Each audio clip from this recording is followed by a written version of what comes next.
Bismillahirrahmanirrahim. Assalamualaikum warahmatullahi wabarakatuh.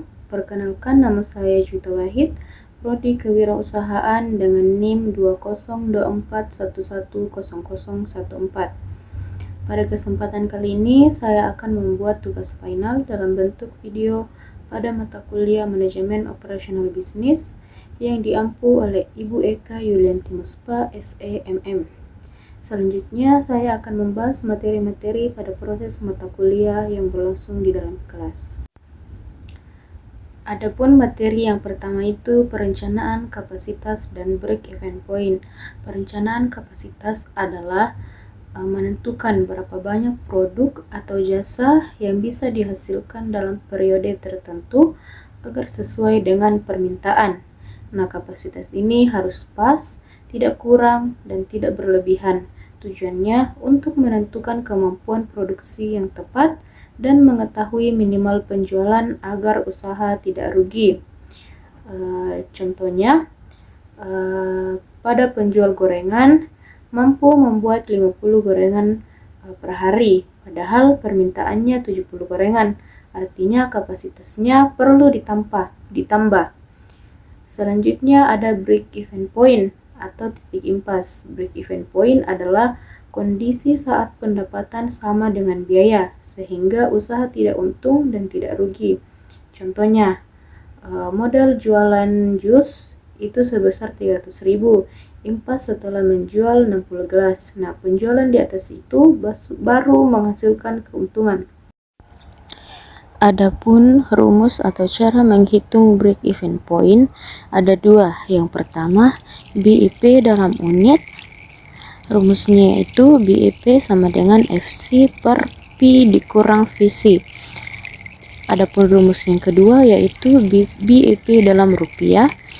Rumusnya BIP sama dengan FC per 1 dikurang VC per S, di mana BIP yaitu break even point sendiri, P sama dengan price per unit, VC sama dengan fixed cost, S sama dengan sales volume, VC sama dengan variable cost.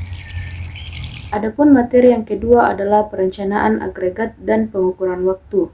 Perencanaan agregat adalah rencana produksi jangka menengah, biasanya beberapa bulan ke depan, yang mengatur jumlah produksi, tenaga kerja, dan persediaan.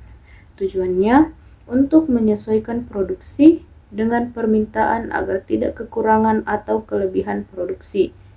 Contohnya, penjahit menambah produksi menjelang Lebaran karena pesanan meningkat. Sementara pengukuran waktu adalah menghitung lama waktu untuk menyesuaikan suatu pekerjaan. Tujuannya untuk meningkatkan efisiensi kerja dan membantu menentukan target produksi. Adapun contohnya pada kehidupan sehari-hari yaitu jika membuat satu kue dalam sehari membutuhkan waktu 10 menit, maka dalam 1 jam kita bisa membuat 6 kue.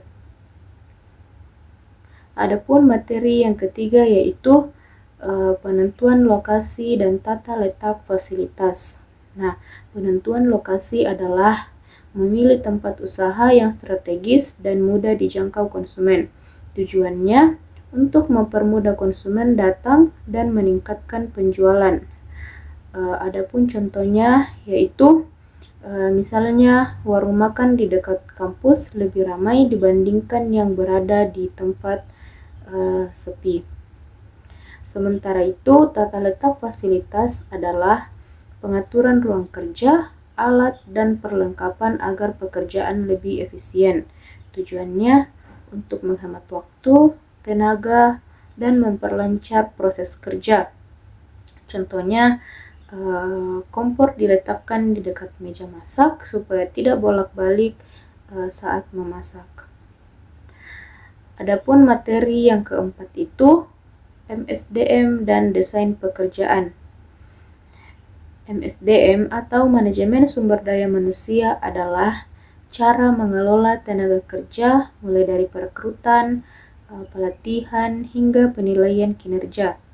Tujuannya untuk meningkatkan kinerja karyawan dan kelancaran operasional usaha. Contohnya, pemilik toko melatih karyawan agar bisa melayani pelanggan dengan ramah. Sementara itu, desain pekerjaan adalah pembagian tugas dan tanggung jawab setiap karyawan. Tujuannya agar pekerjaan jelas dan tidak saling tumpang tindih. Contohnya, kasir fokus pada pembayaran, sementara pegawai lainnya fokus mengatur stok barang. Adapun materi yang terakhir itu perencanaan produk baru dan pengembangan produk baru.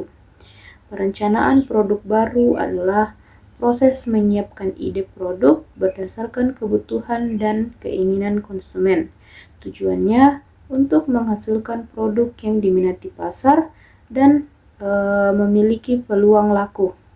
Contohnya, pedagang melihat tren minuman dingin lalu merencanakan menjual es teh jumbo. Sementara itu, pengembangan produk baru adalah proses penyempurnaan produk sebelum dipasarkan secara luas.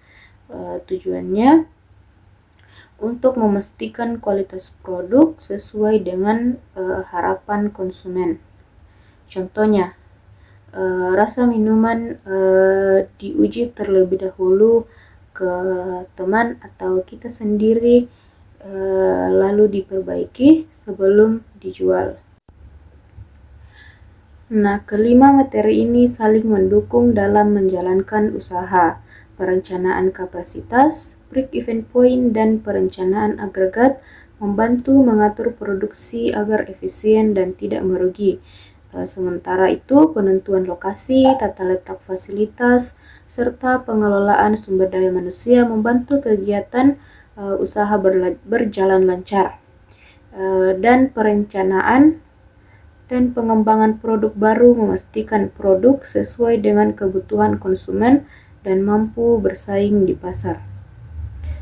Sekian materi yang dapat saya sampaikan. Wassalamualaikum warahmatullahi wabarakatuh.